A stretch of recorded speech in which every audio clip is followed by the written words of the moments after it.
As down the inside for Cardelf and making contact with the Williams. Was that wing damage? No, it wasn't. How it wasn't, I'll never know. And he goes for it again, and that is a madly dirty move. He shoves the Williams right off track, and that could be a penalty, and Andonai is out. Andonai out of the race after being completely shoved off by the Ferrari. I'm surprised that he retired from that. I'm surprised he didn't just go to the end and try and make it a penalty. But that was an extremely aggressive, to say the least, move by the Ferrari of Cardelf. Final lap.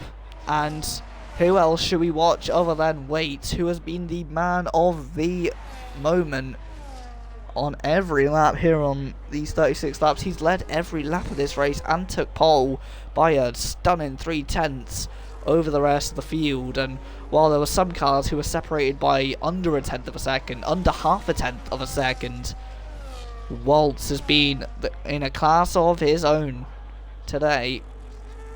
He has been the Porsche Penske of the Daytona 24 Hours, otherwise known as dominant and quick, and never really out of first place. Heading round into Sklavak corner for the 36th and final time.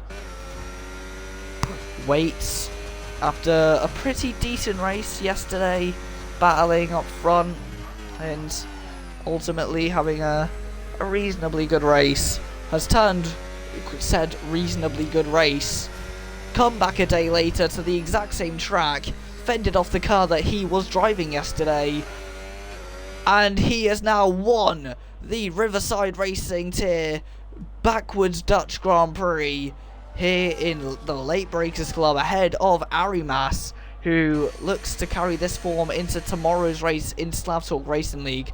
Then comes the potentially penalised Cardelf after his move on Andonai. Then in fourth, after difficulties earlier on, Erky Boy, after early drama, takes fourth place. Then in fifth place comes Other Whistle, who could have maybe challenged for P4, maybe even P3.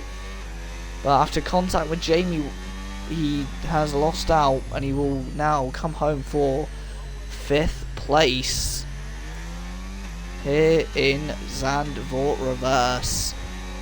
That is Other Whistle over the line, and we now wait for Jamie to get over the line before we call it the end and we read the results. So it might be the end of the race, but don't go anywhere, because one, I'll read the results. Two, I'll probably do a commentary on yesterday's race in the Raging Bulls tier. I'll also be covering IMSA. Oh, and speaking of IMSA, there's been a car off in it, the Lamborghini, getting shoved off in GTD. The Dex Lamborghini getting shoved off. Meanwhile, the Aston Martin on top form, on the top step of the podium. Meanwhile in IMSA, there's down the inside for the BMW in GTP, not going to make it because of traffic. But it is Aston Martin on top, with the two Ferrari drivers either side of him on the podium. Cheers to that, my friends. As the BMW swapping places in the IMSA GTP category. The Aston Martin Valkyrie is in last in GTP. I shared it here.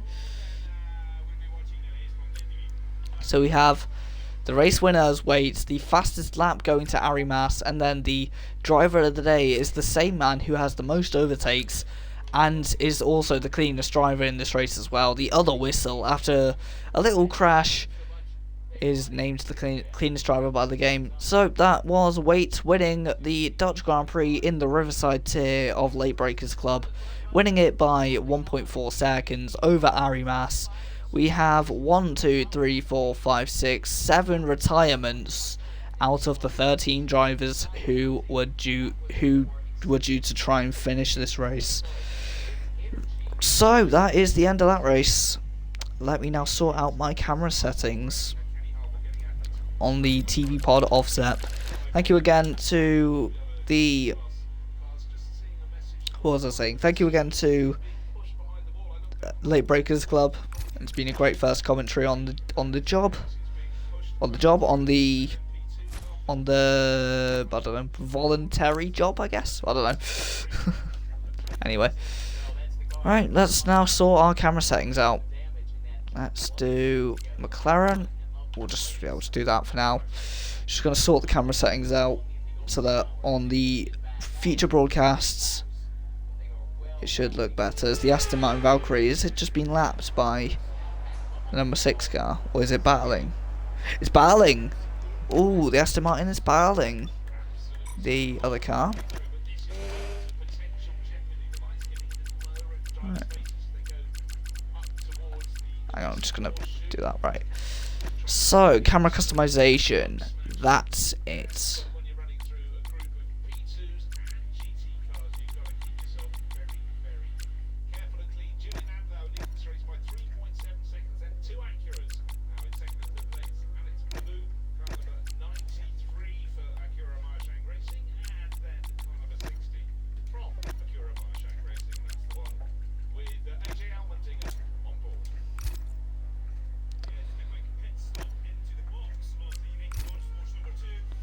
Right.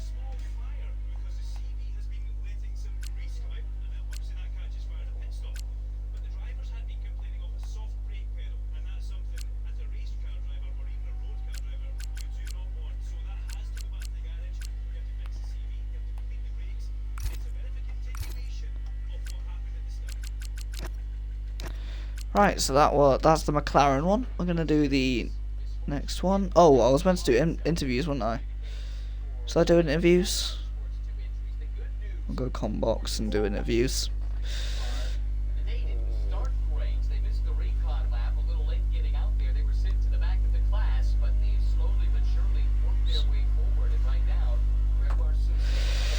Do some interviews while I do my camera customizations.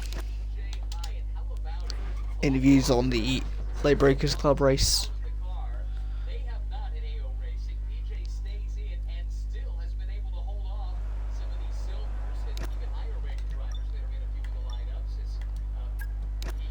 Let me see. Wait, why am I loading this up? I'm doing cameras.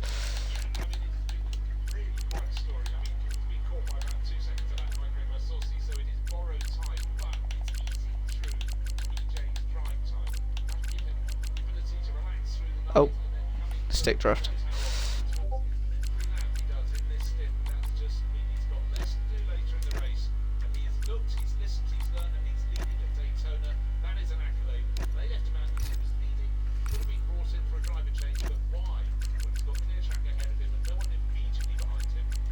Red Bull looks good. Mercedes looks decent.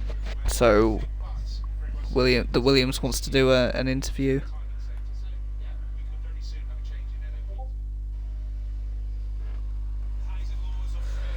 Ronan wants to jump into a VC after there. Alright, I'm gonna take him off for a minute. Right.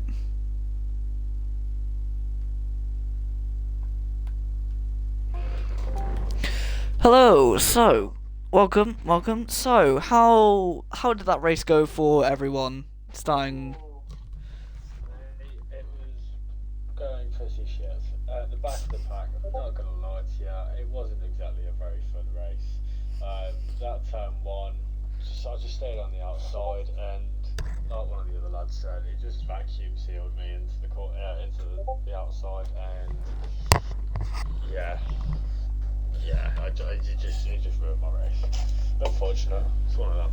You sound absolutely thrilled with that result, Silent Assassin, and so you should be. I've had some shitters. Yeah, unfortunate.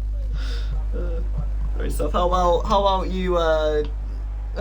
Wait. We'll say about weights, and then we'll do Harry Mass in a minute. Yeah, weights. You controlled that race as if it was a PlayStation controller. Wouldn't you agree? Yeah, that control is out of practice as well. I think it's like my second time driving on that track in F1 2025. I would say, yeah, it was not an easy race. Basically, I was the key was to get a good qualifying, because once you get track position, then it's very hard to overtake, as you may have seen. Yeah. Williams tried several times to take me, but he had a bad exit all the time, so which actually for me was good.